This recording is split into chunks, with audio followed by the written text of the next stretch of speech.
Welcome back, Focus Learners, to a brand new explainer. Today, we're diving into an absolutely iconic battlefield sequence, but we're going to look at it through a really specific, kind of unique lens. We're analyzing this entire scene as a literal masterclass in crisis management and tactical delegation. Think about the absolute most stressful situations you face in your own life. Maybe a massive product launch is failing, or you're caught in a huge PR crisis, or experiencing a sudden market shift. When everything is on the line, when the sky is literally falling around you, how does a group of high-performing, incredibly stubborn individuals suddenly coalesce into a highly functional unit? Well, we're going to map out exactly how that happens. We'll draw directly from the raw transcript of their battlefield coordination and pull out the exact principles you can use the next time your own world turns upside down. So everything starts with a massive shift in momentum. That's my secret. I'm always angry. In the context of this overwhelming, chaotic battle, this totally iconic admission from the team's heaviest hitter serves as our explosive catalyst. Let's look at the psychology here for a second, because this is a moment of radical self-awareness and control. Why is admitting anger a strength? Because unacknowledged emotion in a crisis, well, it just leads to panic, right? But harnessed emotion, that becomes fuel. This regulated intensity instantly shifts the desperate energy of the team into a unified, battle-ready front. It's the psychological turning point that proves the team is finally ready to stand together. It teaches us that keeping your cool under pressure doesn't mean having zero emotions, it means putting those emotions to work for you. But of course, just being ready isn't an actual strategy.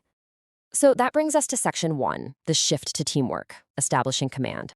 And flowing right into Section 2, establishing the core objective. Setting priorities.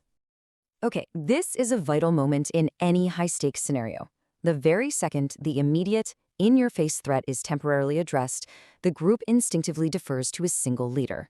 Now, you have all these massive egos standing in a circle, yet they recognize the undeniable need for centralized command. The directive they give is incredibly simple. Call it, Captain. They grant that authority willingly because the situation demands absolute clarity. And how does a true strategist operate the very second they're handed the reins? Well, the absolute worst thing a leader can do is point at the massive, seemingly impossible problem and just say, fix it. No way. That causes instant cognitive overload and team paralysis. Instead, a seasoned commander immediately defines the immediate priority versus the ultimate goal. By explicitly stating, until we can close that portal, our priority is containment, the leader prevents the team from being overwhelmed. You have to stop the bleeding before you can perform the surgery. By breaking down the impossible task into a contained, immediate priority, he focuses their energy strictly on stopping the spread of the enemy. It is literally textbook crisis management. Moving on to Section 3, Tactical Resource Allocation, Delegating by Core Competency. So how do you actually execute that containment? Now we get to analyze the real mechanics of the scene, looking at how tasks are delegated based strictly on individual strengths and unique skill sets. You don't just tell everyone to attack willy-nilly. You have to place your pieces on the board where they're going to have the maximum impact. Notice the precise sequential order of these commands. The captain doesn't just hand out assignments randomly.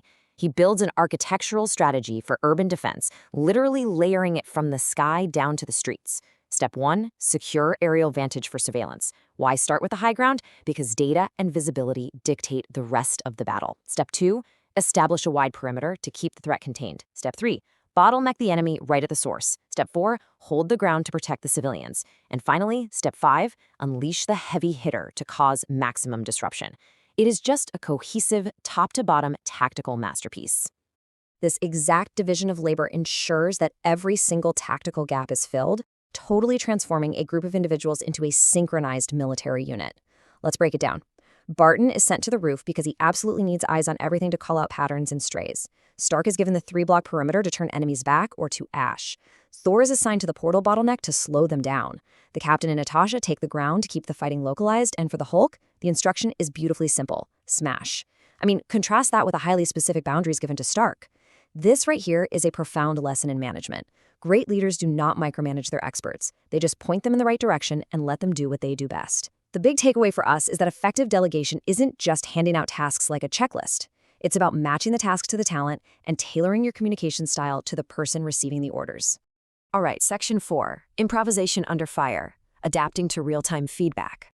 As the old saying goes, no plan survives first contact with the enemy. A static plan is basically a dead plan. We're going to see how all of this builds when the battle plan meets reality, which requires the team to communicate and improvise on the fly. In rapid succession, the battlefield evolves dramatically, and they have to process entirely new variables. A military aircraft lands, completely changing the ground dynamic.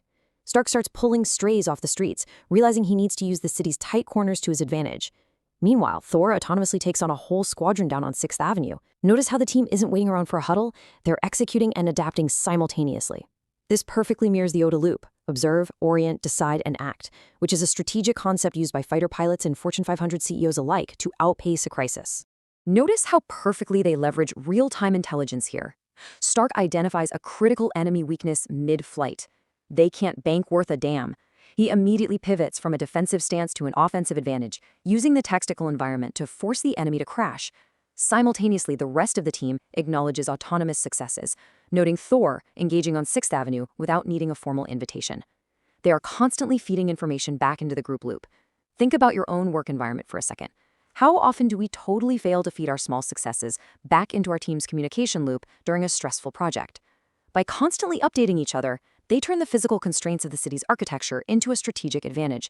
It proves that communication is absolutely just as potent a weapon as anything they are physically holding. And that brings us to our final phase, Section 5, the ultimate goal, pivoting back to the main threat. Because eventually, containment reaches its limit, right? Despite a perfectly executed containment strategy, the team recognizes that holding the line means absolutely nothing if they don't eventually neutralize the actual source of the invasion. You can't just fight the symptoms forever, you have to cure the disease. But this poses a massive problem. How do you close the portal when the biggest guns fail? As they state in the transcript, none of this means a damn thing if they don't close that portal, but their biggest, most advanced weapons couldn't even dent it.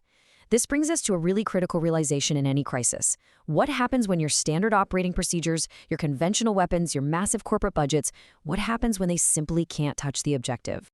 Well, you have to completely change your paradigm. The realization finally hits. Maybe it's not about guns. Actually, scratch that, it's definitely not about guns. They must adapt one final time. To get up to that portal, they realize that solving this requires an entirely unconventional approach.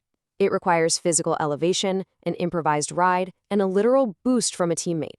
This is just a profound moment of cross-functional reliance. When the budget runs out, when the standard tactics fail, trust and vulnerability are the only remaining currency. It all comes back to relying on each other, trusting your peers for that boost, rather than just falling back on overwhelming force. And you know what? That reliance breeds an incredible shared confidence. Yeah, it's going to be fun.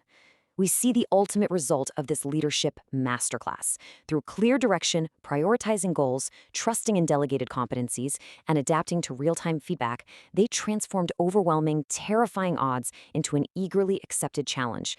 The chaos is completely reframed into purpose. So I'll leave you with this. When everything is on the line in your own life or business, what is your portal? Who is your heavy hitter? And most importantly, are you ready to call the play? Keep that focused mindset, and I'll see you in the next explainer. Hello, Hollywood movies lovers. Welcome to watch new Hollywood movies. Icebreaker 230.